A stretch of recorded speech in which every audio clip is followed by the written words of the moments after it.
There's an increasing number of Mormons, or members of the Church of Jesus Christ of Latter-day Saints, in the world today.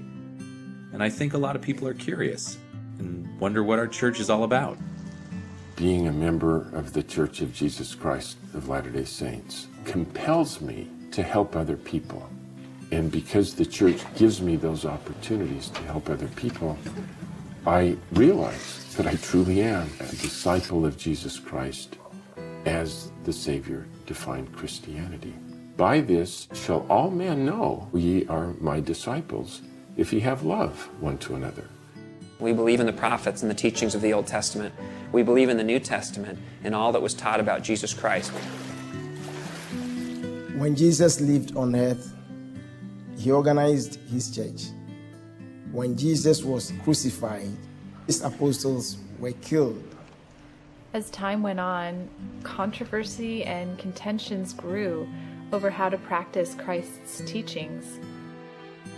In the early 1800s, there was a young man named Joseph Smith in the United States.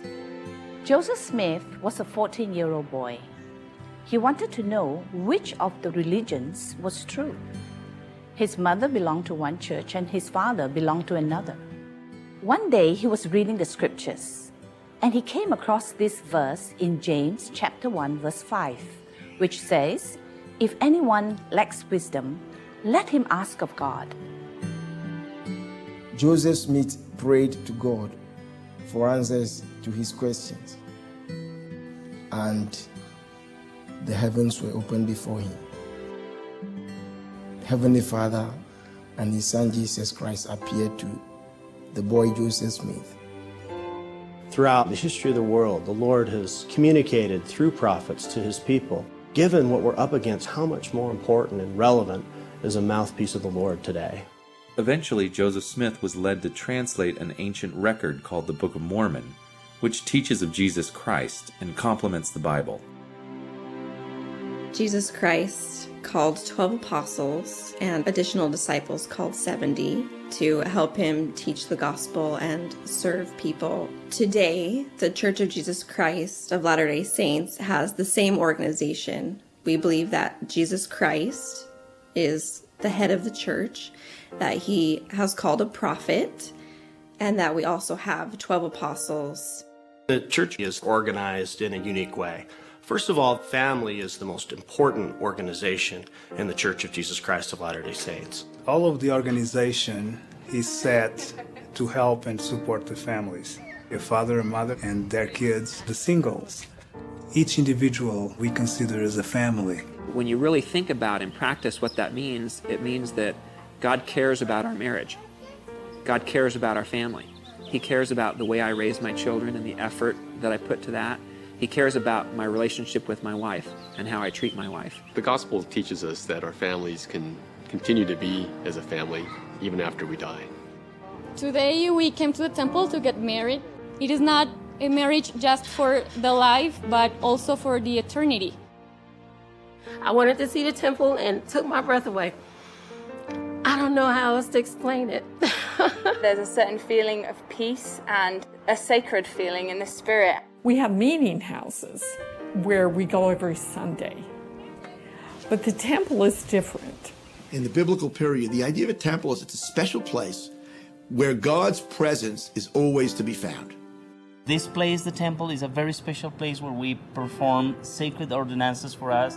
Members of our church pray in the temple. We promise to live commandments with a greater sense of commitment. It's also a place where we perform ordinances such as baptisms for our ancestors that didn't receive those ordinances while they were on the earth. We are from India. This is my family, and I am so excited to be here in this temple, Hong Kong temple. It is a very big blessing for us. We are blessed to come to this Hong Kong temple, and we feel that God Himself has invited us. My family, many blessings. Very happy. We love families, and we know that the peoples of the world love their families too, and that connecting is a rich and significant experience. Because of our belief in the importance of families, The church makes family history records available. We've been going out into parishes and filming these records for anyone that wants to look at them. We have over 4,500 family history centers that are around the world. The same name? Yeah, the same name. Wow, yes. I'm not a member of the church, but I appreciate the ability to use this library. It's open to everyone. I'm not a member of the Mormon Church, but I'm very impressed with what's been provided free and the quality of the whole setup. There's something remarkable about being linked to your family. It's tender to me to feel I belong to other people. The beliefs of our church has brought me love within the family and within the community that I live. Everyone I see that he is my brother or sister. Our partnership with the LDS Church is absolutely essential for the Red Cross to be able to fulfill its mission every single day. With us, the church has been there in so many different parts of the world in large numbers. It's a privilege to be able to work with such a caring group of people. The Church of Jesus Christ of Latter-day Saints has many organized efforts in place to help those in need, and each member helps to fund this work.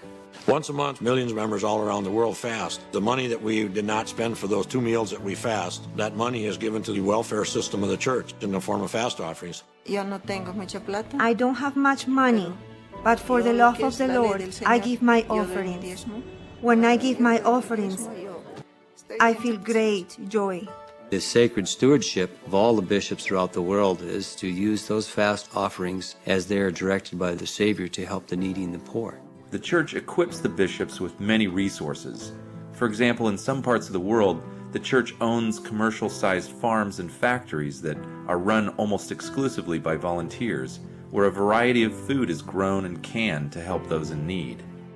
In parts of the world where there is no church-organized food production, the bishops use the fast offering funds to purchase food and other commodities to help. We provide assistance through food, but then we also go beyond that and we provide monetary assistance, employment services, adoption services, addiction recovery, and marriage and family counseling. We also seek to help those in need through a number of initiatives, such as our emergency response program. The most critical thing about disaster response is moving large groups of people to the site of a disaster.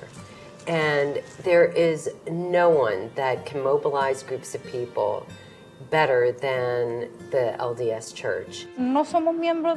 Even though we are not members of their church, we always receive their support. We have a clean water program that has assisted over 1 million people worldwide by creating safe water sources. A big thank you to the Church of Jesus Christ of Latter-day Saints for saving lives, for saving children who would have died. We appreciate it so much. Our immunization program works to stop preventable diseases from taking the lives of many children around the world. We also have a mobility program that provides prosthetics and wheelchairs. We train hospitals all around the world in vision care and neonatal resuscitation. I thought he wasn't going to live. I thank God for everything he has given me. For the baby who is making good progress, I thank God. Prayers are answered most of the time, I think, by God using other people. Well, I pray that He'll use us. I pray that we'll be the answer to people's prayers. I'm amazed at every aspect of every life that the LDS Church touches throughout the world. Our faith and the religion that we practice is not a Sunday religion. Mm-hmm. It's a lifetime. Yes. It's what we do. It's who we are. It's how we live. The fruits of the gospel have always been good to me. They have always brought me joy and happiness and purpose in my life. So I know that the source must also be good and true. I have experienced how the gospel has changed my life and brought so much happiness to my life and that of my family. So I couldn't just wait, but to come and help people to know that there is a restored gospel that can actually change their lives and bring joy and lasting peace to their hearts, families, and in their homes. Serving a mission is a voluntary service. We are here because we love Christ and we love these people. This is a work of love. and we want to serve them. We want to let them know that Jesus loved them.